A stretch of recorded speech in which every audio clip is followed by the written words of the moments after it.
Hello everyone, আমি মোহাম্মদ ফারহান হোসেন। তো আজকের এই ভিডিও লেকচারে আমরা রিসোর্স অ্যালোকেশন গ্রাফ নিয়ে আলোচনা করব ডেডলকের কনসেপ্টের। তো চলুন শুরু করা যাক। তো গত ভিডিও লেকচারে হচ্ছে আমরা ডেডলক কি এবং হচ্ছে ডেডলকের নেসেসারি কন্ডিশনগুলো নিয়ে আলোচনা করেছি।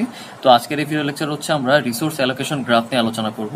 তো যেহেতু আমাদের আজকের আলোচনার টপিক হচ্ছে গ্রাফ নিয়ে, তাহলে আমরা জানি যে গ্রাফে কি থাকে। গ্রাফে থাকে হচ্ছে ভার্টেক্স থাকে এবং হচ্ছে এজ থাকে, ঠিক আছে।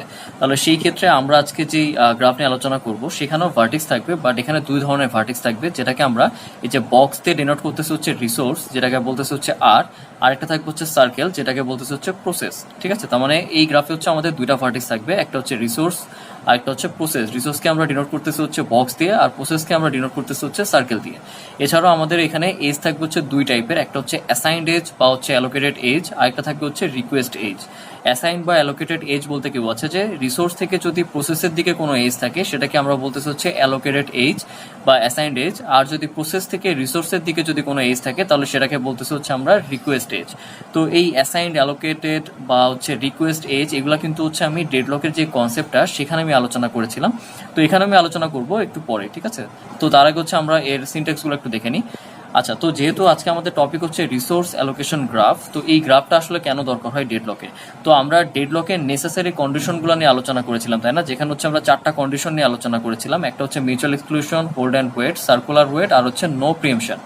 আচ্ছা, তো এখানে প্রসেস এবং রিসোর্সের মাঝে যে ডেডলকের যে সিচুয়েশনটা সেটা আসলে বলা মুশকিল। তো এটাকে বেটার রিপ্রেজেন্টেশনের জন্য হচ্ছে আমরা গ্রাফ ব্যবহার করে থাকি, যেখান থেকে হচ্ছে আমরা ইজিলি বলতে পারি যে এখানে কি ডেডলক হয়েছে কি হয় নাই।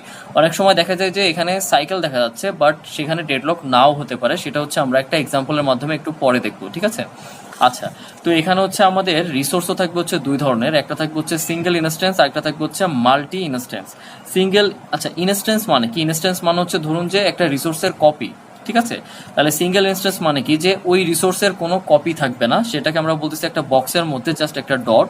আর মাল্টি ইনস্ট্যান্স মানে কি, যে মাল্টি ইনস্ট্যান্স মানে হচ্ছে যে একটা রিসোর্সের অনেকগুলো কপি থাকতে পারে, ঠিক আছে। যে লেখা আছে which has multiple instance. Instance মানে হচ্ছে একটা রিসোর্সে অনেকগুলো কপি। আচ্ছা, এটাকে হচ্ছে আমরা ডিনোট করেছি হচ্ছে একটা বক্সের মধ্যে তিনটা ডট, মানে একের অধিক যদি ডট থাকে তাহলে সেটাকে আমরা বলবো হচ্ছে মাল্টি ইনস্ট্যান্স, ঠিক আছে। আচ্ছা, এখন হচ্ছে আমরা একটা গ্রাফ রিপ্রেজেন্টেশনের মাধ্যমে দেখি যে সেখানে ডেডলক হয়েছে কি হয় নাই। তাহলে যেহেতু আমাদের রিসোর্স হচ্ছে দুই টাইপের, একটা হচ্ছে সিঙ্গেল ইনস্ট্যান্স, একটা হচ্ছে মাল্টি ইনস্ট্যান্স।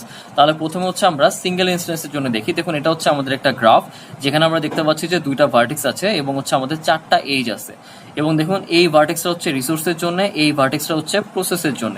এবং আমরা এখানে যে এই এজ যখন আমরা আলোচনা করেছিলাম এজ নিয়ে, সেখানে দেখেছিলাম যে রিসোর্স থেকে যদি প্রসেস বরাবর যদি কোনো এজ আসে সেটাকে বলে হচ্ছে আমরা অ্যাসাইন বা অ্যালোকেটেড। এখন অ্যাসাইন বা অ্যালোকেটেড মানে কি, যে এই রিসোর্সটা এই P1 প্রসেসের জন্য হচ্ছে বরাদ্দ বা অ্যালোকেটেড, ঠিক আছে। তার মানে এই রিসোর্সকে শুধুমাত্র এই P1 প্রসেসই অ্যাক্সেস করতে পারবে, অন্য কোনো প্রসেস কিন্তু এই রিসোর্সকে অ্যাক্সেস করতে পারবে না।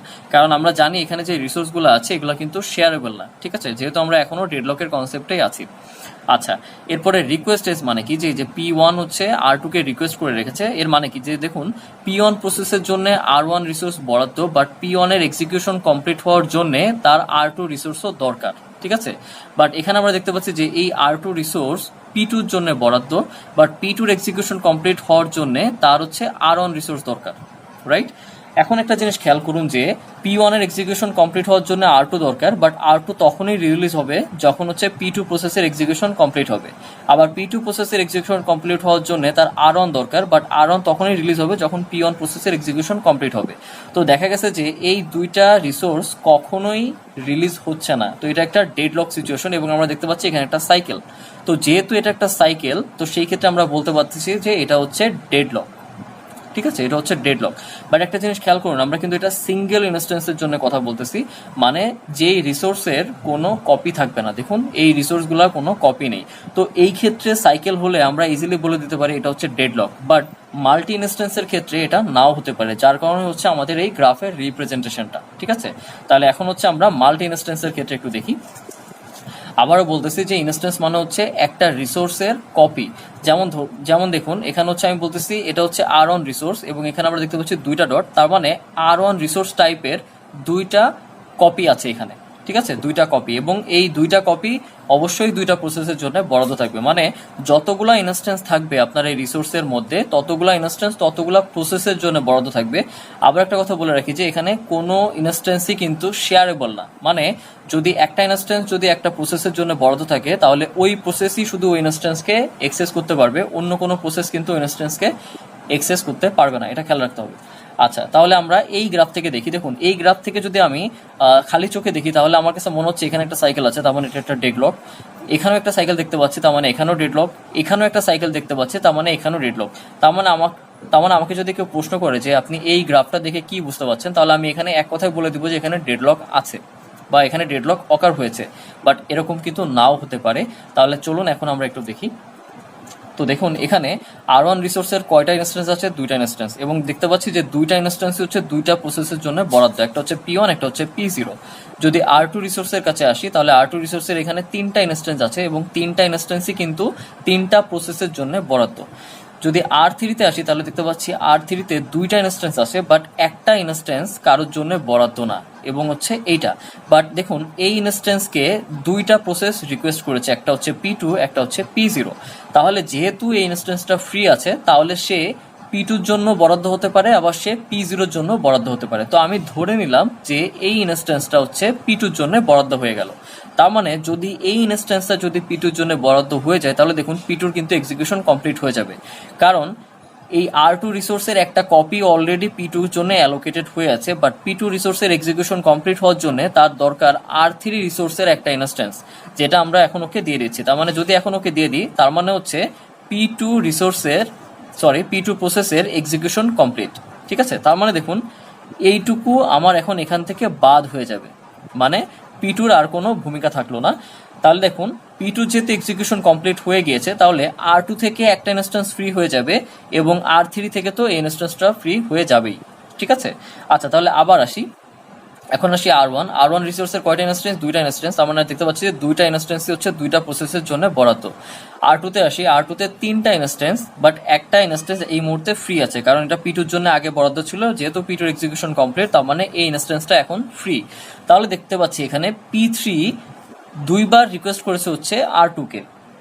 এখানে মানে কি যে R2-র একটা ইনস্ট্যান্স হচ্ছে P3-র জন্য বরাদ্দ, but P3 total execution complete হওয়ার জন্য R3-র তিনটা ইনস্ট্যান্সই দরকার। দেখুন এখানে ডাবল রিকোয়েস্ট এসেছে, তাই না?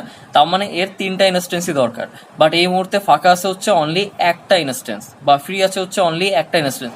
তার মানে হচ্ছে এই ক্ষেত্রে P3-র এক্সিকিউশন কমপ্লিট হচ্ছে না।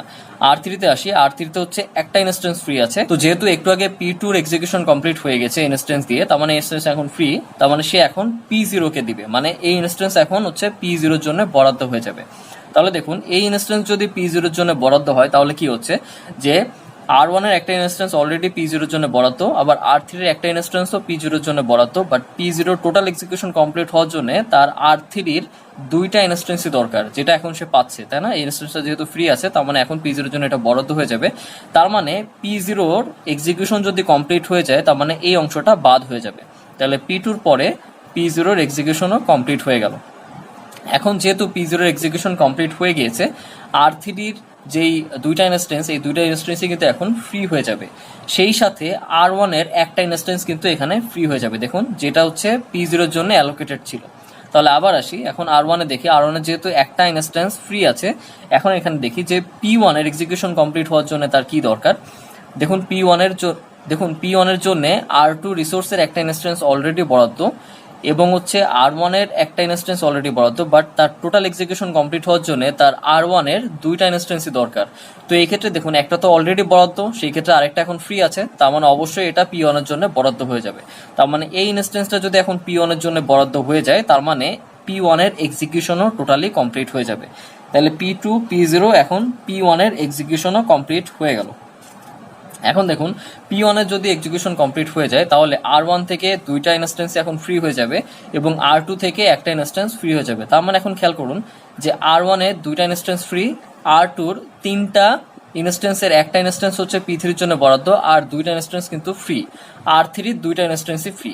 এখন আমরা দেখতে পাচ্ছি যে P3 এর এক্সিকিউশন কমপ্লিট হওয়ার জন্য তার R2 আরো যে দুইটা ইনস্ট্যান্স আছে সেই দুইটা ইনস্ট্যান্স তার হচ্ছে দরকার। তো এই ক্ষেত্রে দেখুন R2 কিন্তু দুইটা ইনস্ট্যান্সই কিন্তু এখন ফ্রি, তার মানে P3 এখন ইজিলি এক্সিকিউট করতে পারবে এবং এই দুইটা রিসোর্সকে সে এখন অ্যাক্সেস করতে পারবে। তার মানে এরপরে P3 এর এক্সিকিউশনও কিন্তু কমপ্লিট হয়ে যাবে। তাহলে দেখুন আমরা প্রথমে দেখতেছিলাম যে এখানে একটা সাইকেল আছে, তার মানে এখানে বলেছিলাম যে ডেডলক, বাট আলটিমেটলি এখানে প্রত্যেকটা প্রসেসই তার এক্সিকিউশন কমপ্লিট করে ফেলেছে। তার মানে এই গ্রাফ থেকে আমরা বুঝতে পারছি এখানে কোনো ডেডলক অকার হয়নি। তো এটাই হচ্ছে গ্রাফ রিপ্রেজেন্টেশন একটা সুবিধা, যে আপনার মনে হতে পারে যে এখানে ডেডলক, বাট এখানে কিন্তু আসলে ডেডলক অকার হয়নি। তো এক্সামে এরকম একটা গ্রাফ দিয়ে দিতে পারে এবং সেখানে বলতে পারে যে এখানে ডেডলক অকার হয়েছে কি হয় নাই সেটার একটা এক্সপ্লেনেশন দাও। ঠিক আছে, তো আশা করি আপনারা সবাই বুঝেছেন। এরপর যদি আপনাদের কোনো প্রবলেম থেকে থাকে আপনারা আমাকে মেইল করতে পারেন, আমি অবশ্যই মেইল ব্যাক করার চেষ্টা করবো। ধন্যবাদ সবাইকে।